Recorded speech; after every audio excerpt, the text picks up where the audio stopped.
जी, कैसे हैं आप सब। वेलकम है आप सबका मेरे चैनल साधना रियल ब्लॉग में। आई होप फ्रेंड्स आप सभी अच्छे होंगे। देखिए दोपहर का टाइम हो रहा है। यहाँ पे मैं बना रही हूँ मैगल कलौंजी आलू और बैगन की, थोड़ा सा अलग तरीके से। इसमें मैंने प्लेट में ले रखा है प्याज, लहसुन, मिर्ची, अदरक, थोड़ी सी सूखा धनिया, जीरा और क्या कहते हैं मूंगफली। ये सारी सामग्री मैं पीस के और मिक्स कर लूँगी। गरम मसाला भी थोड़ा सा ऊपर से डालूँगी जो रेडीमेड आता है, और हल्दी और डेली यूज वाला मसाला। ये सारी चीज़ें मैं मिला के पीस लूँगी। देखिए थोड़ी सी मूंगफली है, बहुत ज़्यादा नहीं, एक मुट्ठी, जिससे फ्लेवर थोड़ा सा ज़्यादा अच्छा आएगा। और बहुत अच्छे से रगड़ के पीस लूँगी। धूप काफ़ी हो गई है फ्रेंड्स। देखिए वो टब में कपड़े मैंने भिगो के रखे हुए हैं। कपड़े ना इस समय बहुत ज़्यादा इकट्ठे हो रहे हैं। और आप सभी देख रहे होंगे कि बच्चे आजकल कितना गेम में लग गए हैं। अभी अभी सुनाई दे रहा है ना, 4-5 दिन से गाज़ियाबाद में, यूपी के गाज़ियाबाद में 3 लड़कियों ने आत्महत्या कर ली केवल मोबाइल की वजह से। तो बच्चों को मोबाइल देना मुझे लगता है खतरे से खाली नहीं है। तो जितना हो सके अपने अपने बच्चों को मोबाइल कम से कम दीजिए, क्योंकि उससे वो एग्रेसिव होते हैं। ये देखिए सारी चीज़ें मैं मिला के भर ली हूँ। अब जल्दी से कढ़ाई में तेल डाल के और चढ़ा दूँगी गैस के ऊपर। धीमी आंच में पकाऊंगी। ये ना बहुत टेस्टी और यम्मी होता है। इसमें मैंने अमचूर वगैरह सब चीज़ डाल रखा है। तो तेल थोड़ा सा पहले मैंने डाला है, गरम कर ली हूँ, और इसमें सारे बैगन और आलू को, मसालों को डाल दूंगी। फिर ऊपर से तेल थोड़ा सा डाल दूंगी, क्योंकि ऊपर से भी थोड़ा सा तेल डालना बहुत ज़्यादा ज़रूरी है, जिससे ऊपर से अच्छे से तेल से सना हुआ बैगन आलू पके तो अच्छा ज़्यादा लगता है इसका फ्लेवर। तो सारी चीज़ें मैंने इसमें रख दी है और ये डाल दी हूँ ऊपर से तेल। और अब थाली से ढक दूँगी। आराम से धीमी आंच में ये पकेगा, जल्दबाजी इसमें बिल्कुल नहीं करनी। ये देखिए एकदम धीमी आंच में मैं पका रही थी। थोड़ा सा अलट पलट दूंगी क्योंकि नीचे जलने का डर है, और इसमें मूंगफली भी पड़ी हुई है तो वो चिपकती बहुत है फ्रेंड्स।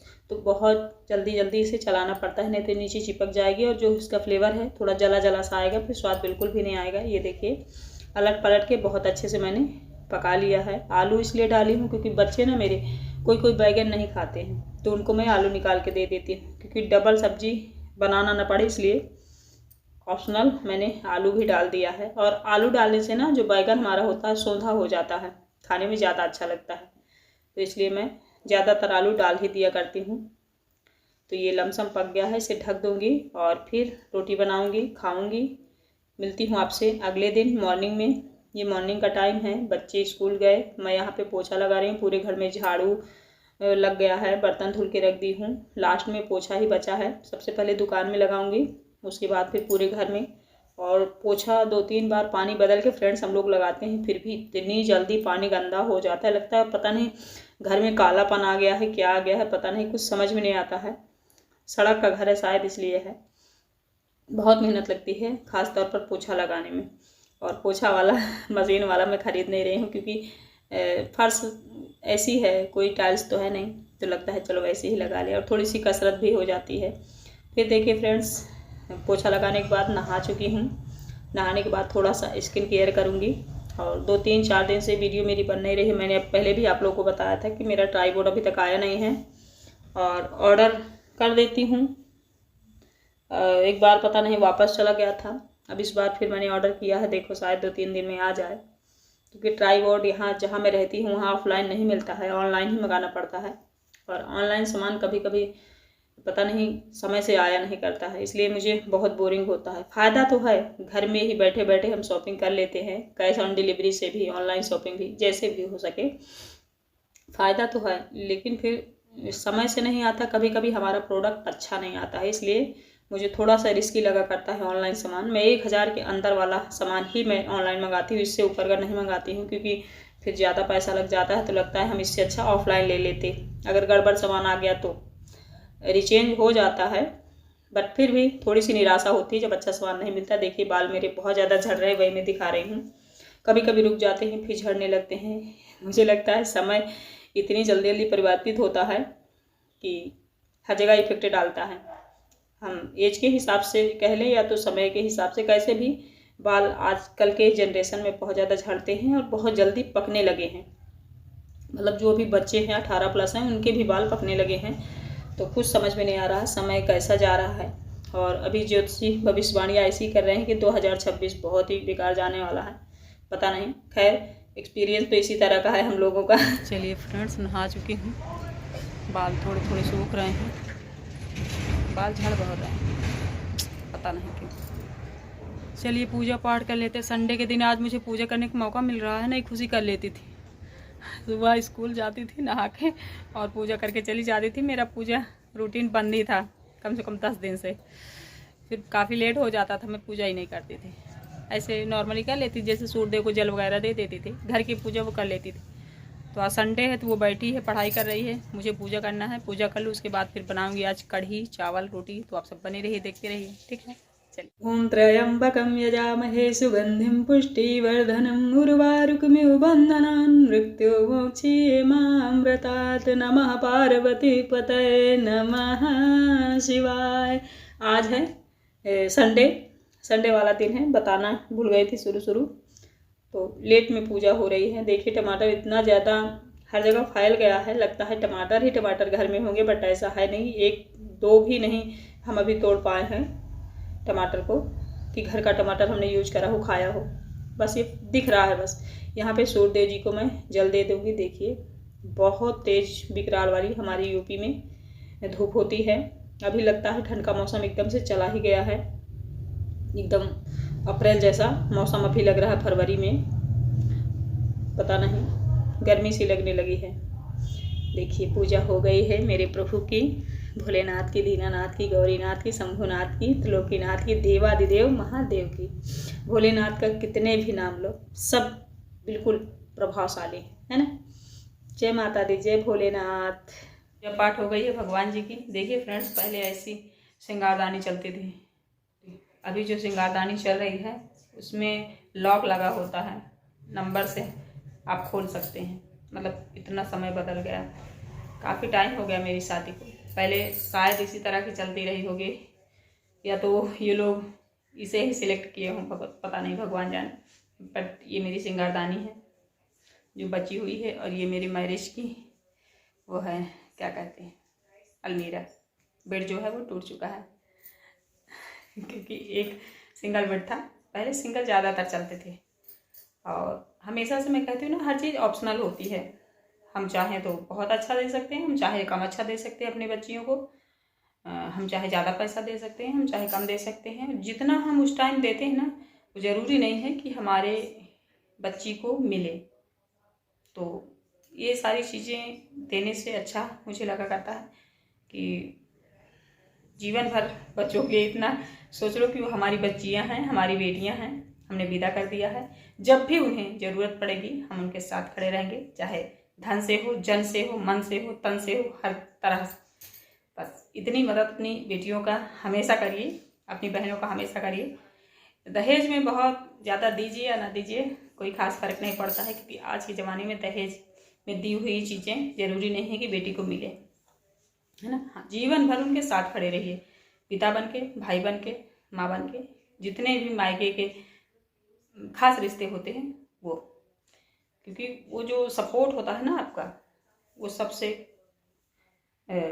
अच्छा होता है आपकी बहन बेटियों के लिए। क्योंकि जब मुसीबत में हम खड़े होते हैं ना, हमें एक ही चीज़ दिखती है कि हमारा मायका। हम इस टाइम परेशान हैं, हमारा कोई साथ देने वाला नहीं है। तो हमें इतना 100% श्योर होता है हमारे मन के अंदर एक भाव कि नहीं, मायके वाले जो हमारे होंगे, भाई, पापा, मम्मी, वो हमारे साथ खड़े होंगे। तो साथ खड़े रहिए। जब तक आपके बेटी के सांस में सांस चल रही है, जब तक आप जीवित हैं, तो आप हमेशा खड़े रहिए उनके साथ। समाज को ना देखिए कि समाज ऐसा करती है, तुम भी बेटा ऐसे ही झेलो। समाज बहुत मार गारी खा के भी अपने ससुराल में अच्छे से एडजस्ट करते, तुम भी बेटा करो। ये सारी शिक्षाएं ना दिया करिए, उसका साथ दिया करिए।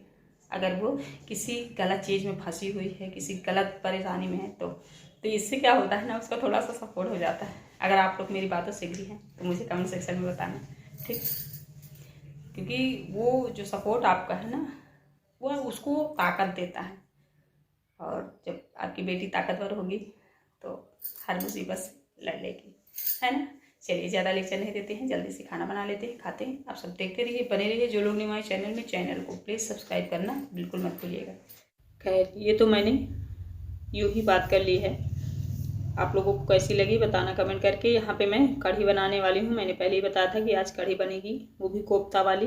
पालक डाल के मैं पकौड़ा निकालूंगी, उसी को मैं कढ़ी में डाल दूँगी। मुझे ज़्यादा अच्छी लगती है पालक वाली कढ़ी। और खुशी कर रही है शूट, क्योंकि है आज संडे, तो सभी घर में है।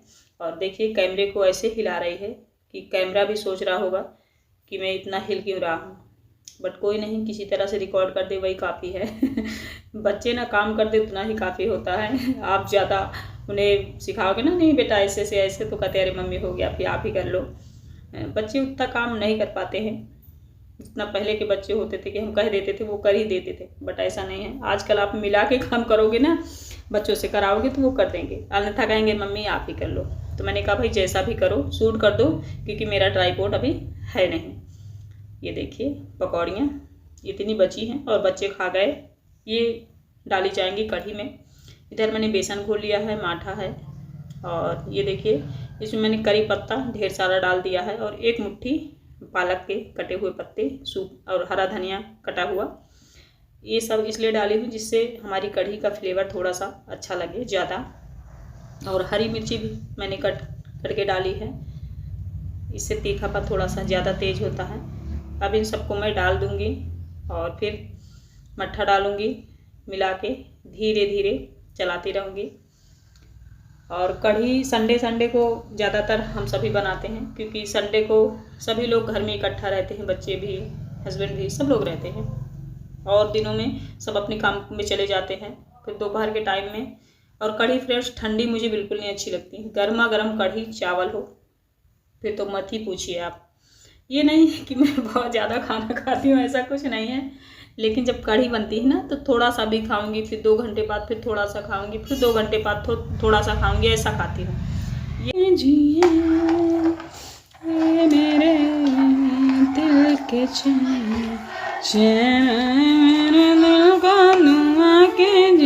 देखिए फ्रेंड्स कैसे कैसे कलर बदल रहा है ना मेरी कढ़ी। ये देखिए जब मैं पास ले जाती हूँ तो इस कलर का होता है, ऐसे करती हूँ तो येलो हो जाता है। ये देखिए कढ़ी रंगीन दिख रही ना, बड़ा अच्छा दिख रहा है कि कढ़ी हमारी स्वादिष्ट बनी है। और मैं एक गाना भी गुनगुना रही थी। ये फाइनली खाना निकल गया है बच्चों का, ये सब खाएंगे। हमारी कढ़ी बहुत यम्मी और टेस्टी बनी है, खाना हो तो आ जाइए। फिर उसके बाद बहुत सारा काम पड़ा हुआ है। मैंने कहा था ना कपड़े भिगो के रखे हैं, बच्चों के ड्रेस वगैरह सीवा टंग रहा था, कुर्सी इधर खुशी ने रखा था, नहाई थी तो बैठ के तेवले लगा रही थी। अब मैं फाइनली कपड़े धुल के डालूँगी, क्योंकि बहुत सारे इकट्ठे हैं। ये देखिए ड्रेस है, मेन बच्चों का ड्रेस है, और सारे कपड़े मैंने धुल के डाल दिए हैं पहले ही। आज सुबह से सफाई ही हो रही है।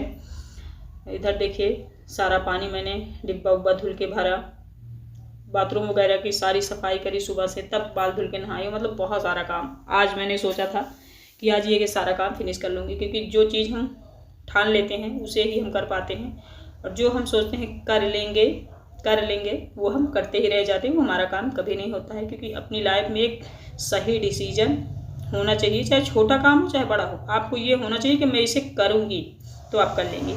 चलिए फिर मैं धुलती हूँ, मिलती हूँ आप लोगों से कोई अच्छी वीडियो के साथ। आई होप ब्लॉग अच्छा लगा होगा। Bye, thank you.